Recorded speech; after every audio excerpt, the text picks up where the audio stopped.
അസ്സലാമു അലൈക്കും വറഹ്മത്തുള്ളാഹി വബറകാതുഹു. അൽഹംദുലില്ലാഹി റബ്ബിൽ ആലമീൻ വസ്സലാത്തു വസ്സലാമു അലാ മൻ ലാ നബിയ്യ ബഅദഹു വഅലാ ആലിഹി വസഹ്ബിഹി അജ്മഈൻ അമ്മാ ബഅദ്. പ്രിയങ്കരരായ ഖത്മുൽ ഖുർആൻ സഹോദരങ്ങളെ, സുഹൃത്തുക്കളെ, അല്ലാഹുവിൻ്റെ അനുഗ്രഹത്താൽ നമ്മുടെ വായന പഠനം അൽഹംദുലില്ലാഹ് 72-ാം അധ്യായം സൂറത്തുൽ ജിന്നിലാണ്. 28 വചനങ്ങളുള്ള മക്കയിൽ അവതരിച്ച വളരെ പ്രധാനപ്പെട്ട വിഷയം, ചുരുക്കി പറഞ്ഞാൽ കറകളഞ്ഞ തൗഹീദിനെ പ്രതിപാദിക്കുന്ന അധ്യായമാണ് സൂറത്തുൽ ജിൻ. പ്രധാനമായും അല്ലാഹുവിൻ്റെ വഹദാനിയത്ത്, ഏകത്വം, അതേപോലെ തന്നെ റിസാലത്ത്, നബി സല്ലല്ലാഹു അലൈഹി വസല്ലമയുടെ പ്രവാചകത്വം, പുനർജന്മം എന്നിങ്ങനെയുള്ള വിഷയങ്ങളെ സൂചിപ്പിക്കുന്നു. ആരാധന അല്ലാഹുവിന് മാത്രമായിരിക്കണം.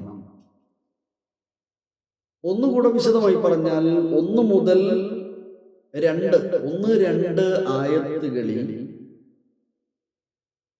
ജിന്നുകൾ വിശുദ്ധ ഖുർആനിനെ പ്രവാചകൻ സല്ലല്ലാഹു അലൈഹി വസല്ലമയിൽ നിന്ന് കേൾക്കുകയും അവർ അതിൽ അത്ഭുതപ്പെടുകയും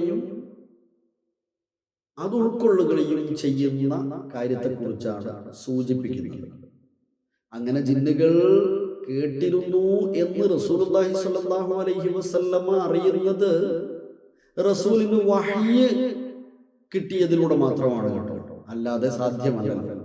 ജിന്നുകളുടെ സാന്നിധ്യം ഇവിടെയുണ്ടെന്നോ, അവർ കേൾക്കുന്നുണ്ടെന്നോ, അവർ നമ്മെ വന്ന് കണ്ടിട്ടുണ്ടെന്നോ എന്നൊന്നും പറയാൻ നമുക്ക് മറ്റ് പ്രമാണങ്ങളൊന്നുമില്ലല്ലോ.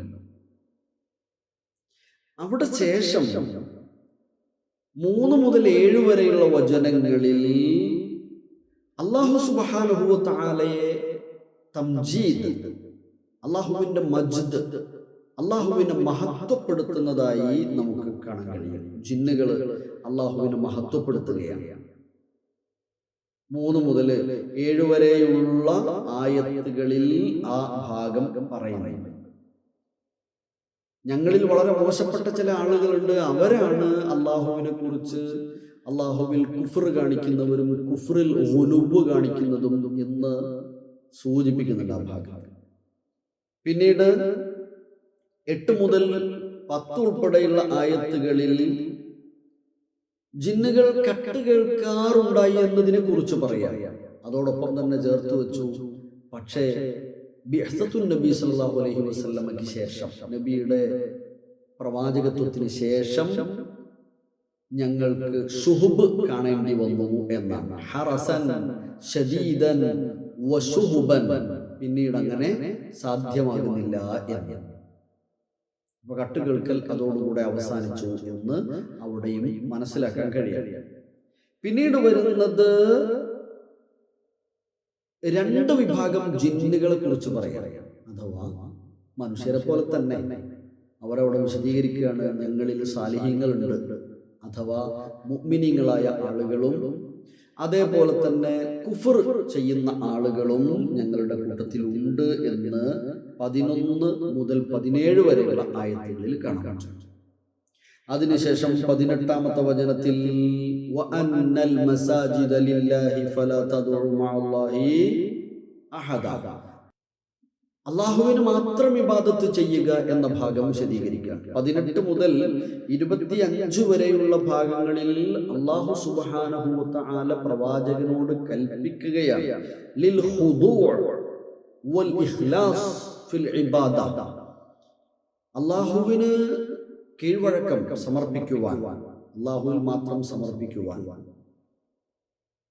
ആരാധനകളിൽ ഇഖ്ലാസ് ലില്ലാഹി തആല, അല്ലാഹുവിന് മാത്രം ഇബാദത്ത് ചെയ്യുവാൻ, ഈ കാര്യങ്ങളാണ് അവിടെ സൂചിപ്പിക്കുന്നത്. പിന്നെ അവസാനം മഅരിഫത്തുൽ ഗൈബ്, ഗൈബ് അറിയുന്നത് അല്ലാഹുവിന് മാത്രം, ഗൈബ് അറിയുന്നവൻ അല്ലാഹു മാത്രമാണ് എന്ന് പറഞ്ഞുകൊണ്ടാണ് ഈ സൂറത്ത് അവസാനിക്കുന്നത്.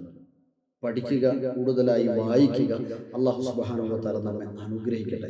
ഏറ്റവും പ്രധാനപ്പെട്ട വിഷയം ഇതിൽ തൗഹീദാണ് എന്ന് നമ്മൾ പറഞ്ഞു. അല്ലാഹുവിനെ മാത്രം, ഫലാ തദ്ഉ മഅല്ലാഹി അഹദ, അല്ലാഹുവോടൊപ്പം അല്ലാഹുവിനെ കൂടാതെ മറ്റൊന്നിനെയും മറ്റാരെയും നിങ്ങൾ പ്രാർത്ഥിക്കുവാൻ പാടില്ല. ഇബാദത്തിന്റെ യാതൊരു തലവും മറ്റൊരാൾക്കും സമർപ്പിക്കാൻ പാടില്ല. ഖൈറും ശർറും അതിൻ്റെ എല്ലാം തുടക്കം അല്ലാഹു സുബ്ഹാനഹു വ തആലയാണ്. അവന്റെ പരീക്ഷണമാണ്, അവൻ നൽകുന്ന അനുഗ്രഹങ്ങളാണ്, അവന്റെ പരിശോധനകളാണ്. ഖൈറിനുള്ള ശുക്ർ, പ്രയാസങ്ങൾക്ക് സമാധാനം കിട്ടുവാൻ തവക്കുൽ ചെയ്യേണ്ടത് എല്ലാം അല്ലാഹുവിലേക്ക് തന്നെയാണ്. മറ്റൊരു തലത്തിലും മനുഷ്യരാകട്ടെ, ജിന്നുകളാകട്ടെ, മലക്കുകളാകട്ടെ, മറ്റെന്തെങ്കിലും പ്രതിഭാസങ്ങളാകട്ടെ, വസ്തുക്കളാകട്ടെ, ഒരു സൃഷ്ടിയെയും ആരാധിക്കുവാനോ അതുപോലെ അവയിലേക്കൊന്നും തവക്കുൽ ചെയ്യുവാനോ അവയിൽ നിന്നൊന്നും പ്രതീക്ഷിക്കുവാനോ പാടില്ല. ഇതാണ് സൂറത്തുൽ ജിന്നിന്റെ സാരാംശം. കൂടുതൽ വായിക്കുക. അല്ലാഹു അനുഗ്രഹിക്കട്ടെ.